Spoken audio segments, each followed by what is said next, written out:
No programa de hoje, nós vamos falar sobre as eleições e as candidaturas femininas. Você vai saber como você pode se candidatar e vai conhecer também as iniciativas do TSE para aumentar a participação feminina na política. Nós também conversamos com a deputada distrital Jaqueline Silva e com a deputada federal Celina Leão sobre as suas experiências como mulheres no parlamento. Eu falo sempre que mulher é guerreira demais, aguerrida, consegue conciliar e ser aí não só uma profissional, mas uma boa mãe. Todos os projetos que passam pela Câmara, nós temos um olhar da bancada feminina e ele é muito diferente.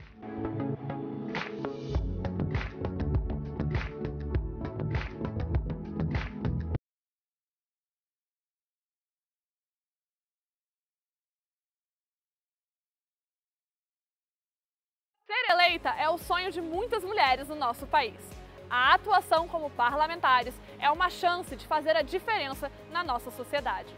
No entanto, é preciso estar atenta aos requisitos para que você possa ser eleita. Por isso, nós preparamos um panorama para te explicar essas normas.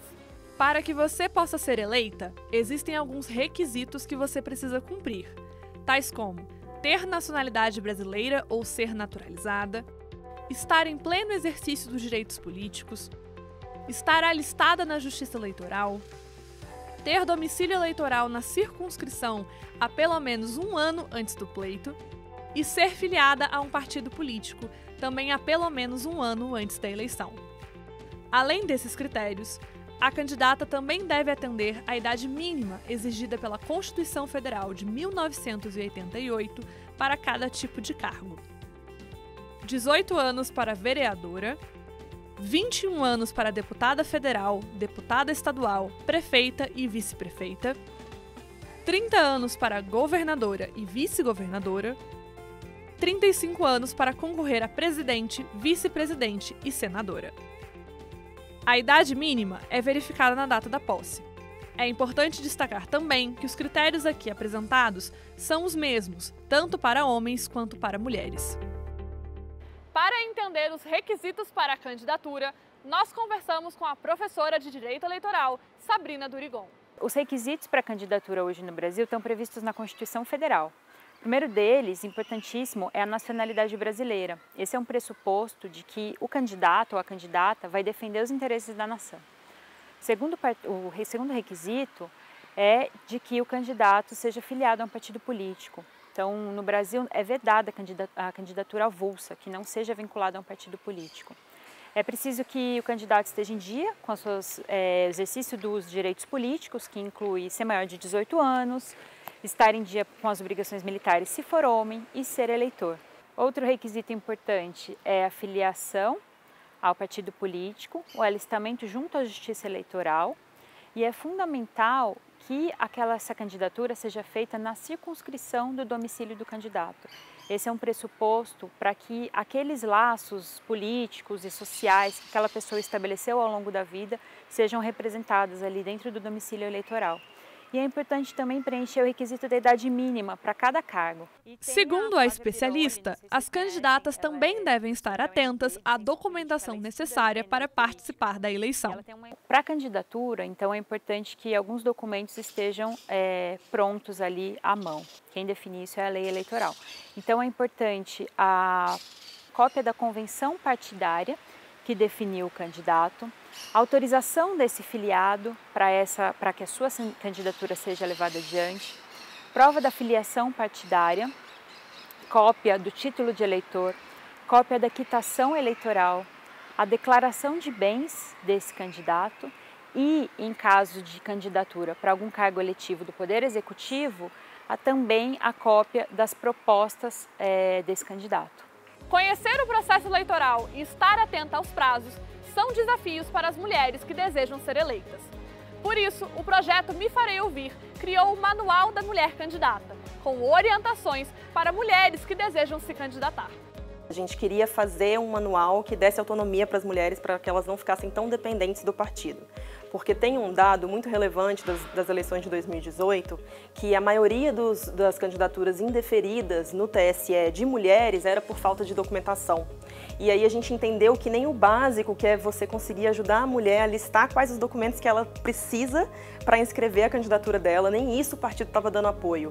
Então o manual ele surge dessa necessidade. A gente entende que para ter mais mulheres eleitas, nós necessariamente precisamos de mais mulheres candidatas, né? Porque mulheres em postos de decisão não oficiais, digamos assim, não institucionais, nós já temos muitas.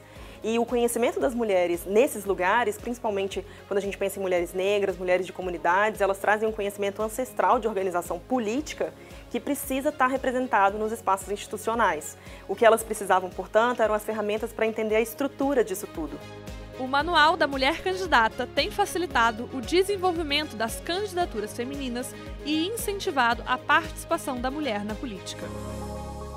Eu não tenho dúvidas de que o Manual da Mulher Candidata impactou, com certeza, as mulheres que se candidataram em 2020, principalmente as mulheres com menos recursos, que são a maioria. Essas mulheres, além da gente ter encontrado mulheres ali durante as eleições de 2020 que nos falaram abertamente que utilizaram o material, a gente recebeu só durante as eleições mais de 1.200 solicitações de download do material no nosso site. Então a gente sabe que 1.200 pessoas utilizaram de alguma forma, né? Claro que a gente não tem como rastrear quais foram os resultados ao final na urna, mas a gente sabe que no ano passado tivemos recordes de mulheres eleitas em muitos municípios, inclusive mulheres diversas, como mulheres trans e mulheres negras, né? O Tribunal Superior Eleitoral é a instância máxima da nossa justiça eleitoral. O órgão desenvolve uma série de projetos para viabilizar a inserção feminina na política. Nós conversamos com a assessora da presidência do TSE, Júlia Barcelos, sobre esse assunto. Uma das primeiras coisas que nasceu junto com a comissão é o site da comissão, que é o Participa Mulher, onde reunimos, por exemplo, estatísticas relativas a candidaturas femininas, mulheres eleitas, algumas informações, né, sobre pessoas que marcaram a história das mulheres na política. Temos a nossa publicação, que é o Vozes Femininas na Cidadania. Temos, enfim, a reunião de todas as notícias da Justiça Eleitoral que usam a nossa hashtag Participa Mulher. Então tem, assim, nesse primeiro viés de produzir informação, de trazer visibilidade. Júlia também ressalta que, ao longo do trabalho desenvolvido pelo TSE junto às candidatas, foi possível identificar quais são as maiores barreiras enfrentadas por elas para serem eleitas. São inúmeras. Como eu disse, a questão da mulher na política é um problema, né, multifatorial, com várias origens, especialmente também, né, a origem histórica, né, do patriarcado, dessa ideia de que o espaço das mulheres é o espaço privado e que os homens que devem transitar no espaço público. E toda essa ideia, na verdade, dificulta que as mulheres consigam, principalmente no espaço dos partidos, a visibilidade que elas precisam, os recursos que elas precisam. Tem a questão, né, da dupla jornada, a mulher normalmente trabalha fora e ainda é responsável pelos, né, cuidados em casa. Então, tem essa questão, vamos dizer assim, histórico-social, mas eu diria que especialmente o espaço do partido é muito difícil para as mulheres. A gente sabe, né, por exemplo, que são mais de 40% de filiadas, e ainda assim a gente vê muitos casos de candidaturas fictícias, candidaturas fraudulentas, o que indica que os partidos preferem arriscar uma chapa inteira do que realmente investir nas suas candidatas. Nossa entrevistada também explicou como funciona a cota para mulheres candidatas e explicou quais alterações aconteceram nessa norma nos últimos anos. Desde 1997, a gente tem nas eleições gerais, né, a cota de 30% de candidaturas. Uma coisa interessante de mencionar é que em 1995 já existia uma cota, mas ela era de 20% e direcionada especificamente para as eleições municipais. E o que aconteceu? Na criação da cota em 95 e também na sua aplicação agora com as leis das eleições em 97, o número de candidaturas que poderiam ser apresentadas pelos partidos foi aumentada. Então o que aconteceu tudo bem, a gente vai reservar as cotas para as mulheres, mas na verdade a gente pode colocar mais candidatos, diluindo então um pouco a competitividade dessas mulheres. E até 2009, o que a lei dizia é que você tem que reservar as vagas.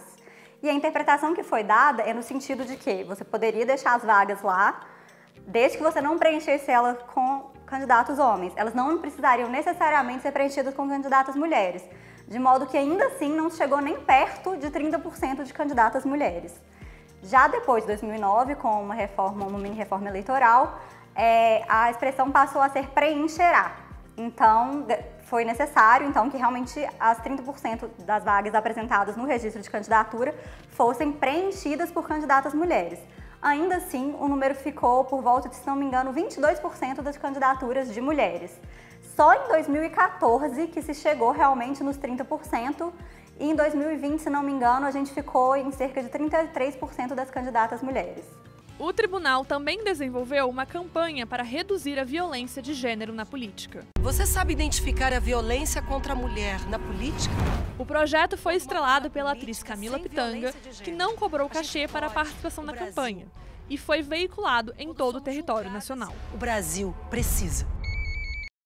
Você vai conhecer também o Instituto Glória, que tem como objetivo acabar com a violência contra meninas e mulheres.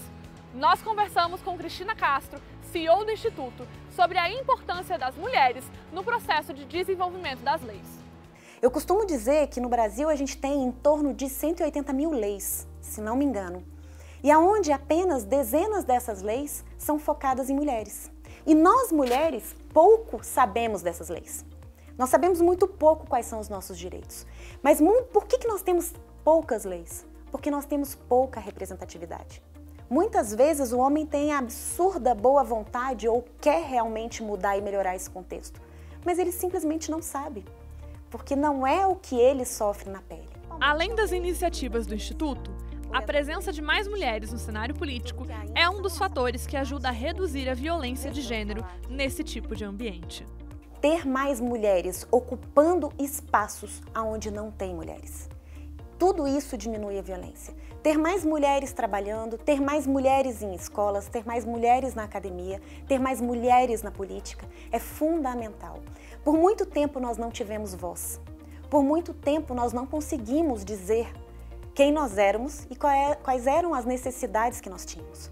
Então, sim, na política é fundamental que tenha mais representatividade, que nós, mulheres, consigamos olhar para políticas públicas e nos enxergarmos dentro disso, dentro dessas necessidades, e às vezes necessidades tão básicas. No próximo bloco, você vai conferir a entrevista com a deputada distrital Jaqueline Silva e com a deputada federal Celina Leão. E a gente luta diariamente para que esse propósito, através desse instrumento do mandato, possa servir em especial o menos favorecido e também de uma forma muito direta aí para as nossas mulheres. É muito pesado o ambiente da política. Se você não tiver uma estrutura muito forte, não for uma mulher muito preparada para isso, talvez as pessoas desanimem de estar nesse ambiente. Mas eu ainda acredito que isso vai mudar, a partir do momento que a gente tenha mais mulheres participando da vida pública.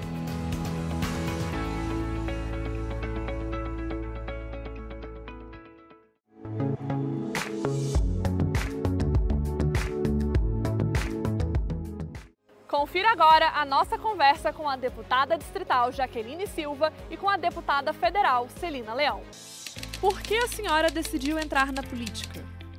Esse desejo ele sempre existiu por conta da nossa atuação, Eu mesmo sendo empreendedora, fui criada com uma base assim, sabe, de sempre buscar servir, ajudar o próximo, E a gente sempre entendeu que através do processo político a gente poderia, sem dúvida nenhuma, ajudar muito mais, servir muito mais.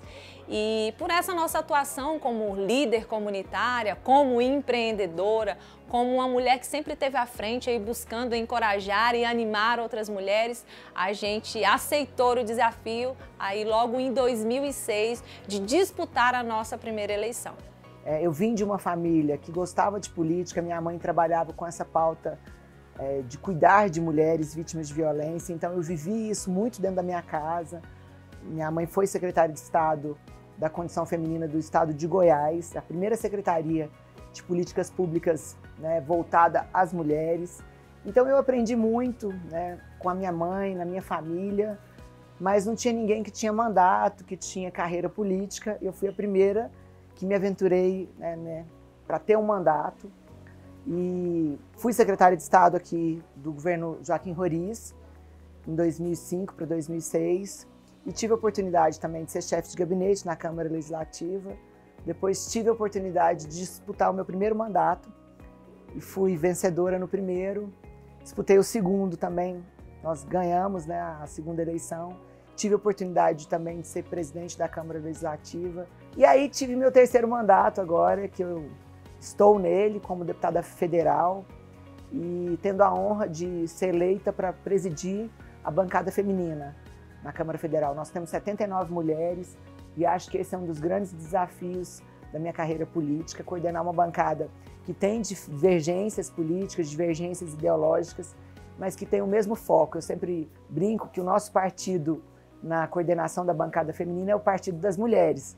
Então isso nos une, tira as nossas diferenças ideológicas e políticas e nós conseguimos avançar muito na nossa gestão na pauta das mulheres. Temos um programa também na Câmara Federal que se chama Elas Pautam e é um programa voltado às mulheres. Aproveito a oportunidade para parabenizar também, né, de ter esse espaço onde que a mulher pode falar, onde vocês estão convidar mulheres, né, de empresárias, políticas, né, agentes que podem transformar nosso dia a dia. E estou aqui também para responder um pouquinho de curiosidade, de política, de mulher, porque eu acho que é tudo isso junto, né? Você não tem como separar sua condição de mulher, de deputada, de política, de mãe, né, de tudo, de todas as funções que nós acumulamos todos os dias. E é um prazer estar aqui com vocês. Quais foram os principais desafios enfrentados na candidatura e no pleito eleitoral? Eu sempre falo, os desafios permanecem, né? Nós somos a maioria nas urnas, somos mais mulheres, mas a nossa participação sempre foi e é minoria. Então isso é desafiador. Você hoje participa das reuniões políticas, quase sempre são mais homens do que mulheres, então isso é um desafio diário. Mas além disso é você conciliar, né, essa vida de política, mais uma vida também de ser mãe, de ser esposa, de ser filho. Eu acredito que esse é um dos maiores desafios, mas ao final a gente sempre consegue. Eu falo sempre que mulher é guerreira demais, aguerrida, consegue conciliar e ser aí não só uma profissional, mas uma boa mãe. Então eu diria que esse, para mim, no meu ponto de vista, é o nosso maior desafio. A gente exercer todas essas atividades e as nossas atribuições. Mas ao final a gente sempre consegue romper e vencer. Olha, eu acredito que é nunca desistir, né? Porque eu enfrentei 2 governos de oposição, fui oposição em 2 governos. Isso não é fácil, porque é muito diferente da Câmara Federal quando você está na oposição na Câmara Federal.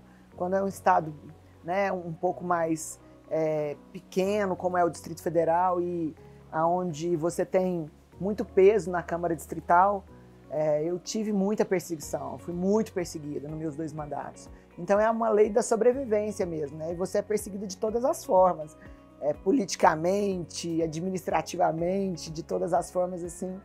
E eu nunca desisti. Eu acho que eu aprendi muito esses 2 mandatos que eu tive na oposição. Fui oposição a 2 ex-governadores. Não me arrependo de nada que eu fiz, aprendi muito, né? Mas eu acho que os maiores desafios foi esse tipo de jogo que vale tudo. Vale invadir sua vida pessoal com mentiras, com calúnias, com fake news. Vale usar a máquina pública para te perseguir. Eu vivi isso no meu último mandato. Então, assim, é muito pesado o ambiente da política. Se você não tiver uma estrutura muito forte, não for uma mulher muito, né, preparada para isso, talvez as pessoas desanimem de estar nesse ambiente. Mas eu ainda acredito que isso vai mudar, né, a partir do momento que a gente tenha mais mulheres participando da vida pública. Hoje, se você participar de um concurso público, você pega 50% de homens e 50% de mulheres. Por quê? Porque a nossa capacidade é a mesma. Então, assim, na vida pública, isso não é uma realidade. Os partidos ainda são majoritariamente masculinos, com comandos masculinos. Então, a mulher ela tem que perseguir o seu lugar e lutar todos os dias, e não desistir. Acho que esse que é o segredo. Como a senhora avalia o impacto da sua atuação hoje como parlamentar?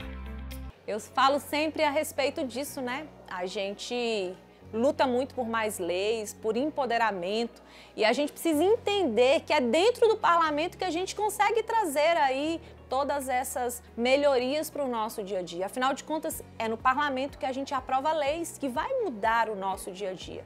Então, sem dúvida nenhuma, a nossa atuação nas cadeiras, né, que nos representa, seja na Câmara Legislativa, Câmara Distrital, dentro dos conselhos, das reuniões, daquilo que a gente pode estar ali lutando e pontualmente a gente estar ali solicitando o que a gente entende que é importante, é o nosso grande desafio e é o nosso dever como mulher. Só assim a gente vai poder conseguir mudar a realidade que a gente passa. Eu sempre tive uma atuação assim muito corajosa, né, e com projetos assim que poderiam mudar ou facilitar o dia a dia das pessoas. Eu tenho alguns que eu tenho muito orgulho, como o projeto do parcelamento das multas de trânsito. Isso já beneficiou aqui no Distrito Federal mais de 1 milhão de pessoas desde quando a lei foi implementada. Isso na última vez que nós consultamos o Detran. Então eu acredito que leis como essa, que você pode facilitar o dia a dia do cidadão, fazendo com que ele pudesse pagar suas multas parceladas. Ele não dava conta de pagar o IPVA, porque ele tinha que pagar sua multa à vista, né? Então, assim, com aquela percepção que as multas não podem ser uma fábrica de recursos para o Estado. Tem que ser uma prevenção realmente de acidentes de trânsito ou de segurança no trânsito. Então, por isso que os pardais precisam estar sinalizados, bem localizados, para que a pessoa veja o pardal e diminua a velocidade, não para que a pessoa seja surpreendida com o pardal escondido e seja multado, e aí sim é fábrica de multas. Nós lutamos muito contra isso no Distrito Federal, fiz uma ação popular, que foi vitoriosa à época, então eu tenho muito orgulho dessa luta nossa. Sou autora de um projeto similar na Câmara Federal. O pagamento também do seu IPVA, você recebe 5% de desconto. É aquelas leis que você sabe que você está beneficiando o bolso do contribuinte. E eu acho que uma das nossas missões é essa também. Temos importantes legislações também voltadas às mulheres. Na Câmara Federal, inclusive, está já aprovado o requerimento de urgência, um projeto de lei nosso, que ele aumenta os crimes de ameaça que são cometidos em ambientes de violência doméstica. Está sendo discutido agora. Eu acho que se a gente conseguir aprovar isso, nós vamos diminuir muito os feminicídios, porque todo feminicídio ele tem ameaça, injúria, calúnia. Então nós estamos aumentando essa pena para quando acontece em ambiente de violência doméstica. Para quê? Para que não seja o cidadão não dê apenas uma cesta básica e aquilo não conte para uma ficha criminal dele. Para que isso seja um pouco mais severo no ambiente de violência doméstica, para que seja aí como um efeito prático redução de crimes de feminicídio. Nós aprovamos na Câmara Federal também aí o feminicídio como crime autônomo, porque hoje ele é uma qualificadora do homicídio. Então nós temos uma subnotificação nos estados. Acho que isso vai poder dar um panorama melhor do feminicídio no Brasil. Tem mais de 40 leis, né, aqui no DF, leis de nossa autoria. Quando eu era deputada distrital, na Câmara Federal um pouco mais difícil, mas a gente está aí prestes a aprovar uma lei da nossa autoria também, que já foi aprovado o requerimento de urgência. Tenho certeza que, né, o meu mandato, não só com leis, mas com atuação parlamentar mesmo, representou e representa não só homens, mas muitas mulheres do Distrito Federal também. Com base na sua experiência, qual é o papel da mulher na política? Falar da gente mesmo é sempre muito difícil, mas o que eu posso dizer é que, tenho dito isso sempre, o nosso mandato é uma missão, é um propósito. E a gente luta diariamente para que esse propósito, através desse instrumento do mandato, possa servir, em especial, o menos favorecido e também de uma forma muito direta para as nossas mulheres. A gente luta muito e, com a graça desse mandato, a gente conseguiu aprovar leis importantes, trabalhar e reivindicar por ações que são muito importantes, e a gente, todos os dias, continua com essa mesma garra e com essa mesma determinação de entender que, ao final desse processo, a gente precisa deixar legado. E é isso que a gente tem feito todos os dias, e a maior prova viva disso é o cartão material escolar. A luta nossa, luta que a gente conseguiu levar para o nosso governador Ibanez, aprovamos hoje, é uma lei essa, que a gente deixa uma garantia de uma política de Estado e não de governo, e você consegue alcançar mais de 100 mil alunos que são beneficiários de Bolsa Família. Então, quando você fala disso, você fala de um bem social, mas também de um auxílio que você dá para os nossos empresários locais. Isso é um instrumento, né? Isso foi através do nosso mandato, com o instrumento desse mandato, que a gente conseguiu entregar para a população do Distrito Federal. Olha só, isso é incrível como eu posso perceber isso hoje na coordenação da bancada feminina. todos os projetos que passam pela Câmara, nós temos um olhar da bancada feminina e ele é muito diferente. Por exemplo, quando você fala sobre Bolsa Família, nós temos um olhar para aquela mulher que mais precisa, daquela mulher que é mãe, às vezes, né, sozinha, que não tem uma outra condição. Então, assim, a mulher, ela traz um olhar social para a política. É muito importante a participação das mulheres, até porque nós temos olhares diferentes sobre o mesmo objeto, né? Não querendo minimizar ou polemizar, nós somos melhores ou iguais, mas nós somos diferentes. E nessa diferença que eu acho que a mulher e o homem se completam, com esse olhar feminino que muitas vezes tem uma preocupação diferenciada sobre a criação, sobre a formação dos filhos, sobre o cuidado. E eu acho que isso dá uma melhora qualitativa nos nossos programas e projetos de lei. Além do que, isso também nós temos pesquisas já comprovando que nós temos aí um índice de corrupção menor de mulheres e também uma produtividade maior. Aí não sou eu que estou falando, né? São pesquisas que foram feitas por universidades e que estão à disposição também da sociedade aí, através da bancada feminina da Câmara Federal. Qual conselho a senhora gostaria de dar para outras mulheres que desejam desenvolver uma carreira na política? O que eu posso deixar de mensagem para elas aqui é para não desistirem, né? O processo realmente é difícil, às vezes até desanimador. As mulheres sempre são vistas como aquela cota menor que vai lá sempre para eleger vamos dizer, um favorito do partido. E digo isso porque a Jaqueline Silva, por diversas vezes, foi considerada assim, como uma escada que ia eleger aí quase sempre, né, um homem. É sempre os homens que estão à frente dos processos políticos. Mas a gente pode sim chegar lá. Depende da gente, da nossa força de vontade, da nossa coragem, mas acima de tudo do nosso encontro.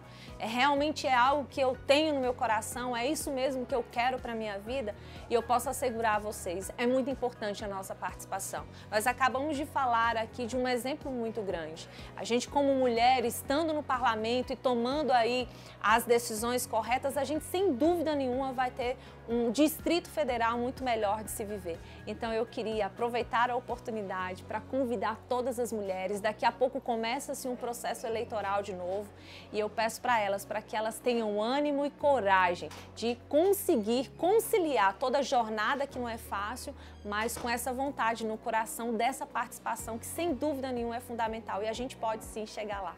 Eu sempre falo para meninas e mulheres, né, que têm esse olhar, que querem participar, primeiro para se engajarem na política, participando de algum partido que tenha mais identidade, porque hoje o nosso processo democrático, ele requer que você esteja em algum partido, então acho que essa é a primeira experiência que você pode viver, né, e ter alguma participação social também. Eu sempre falo que para você ser política, você não precisa necessariamente de ter um mandato, você pode ter um trabalho social, uma entidade, algo que mude a vida das pessoas. Eu tenho certeza que nós temos muitos homens e mulheres que fazem isso todo dia, que mudam a vida das pessoas e que podem participar do processo político um pouco mais ativamente. Então é esse o recado que eu deixo para as mulheres. Participem dos partidos, participem das discussões sobre política, do que nós estamos fazendo e falando na Câmara Distrital, na Câmara Federal. Eu acho que esse é o primeiro passo para você estar participando da democracia e se tornar um cidadão verdadeiramente atuante dos seus direitos e deveres. O programa de hoje fica por aqui e eu espero você em outros episódios aqui na TV Câmara Distrital.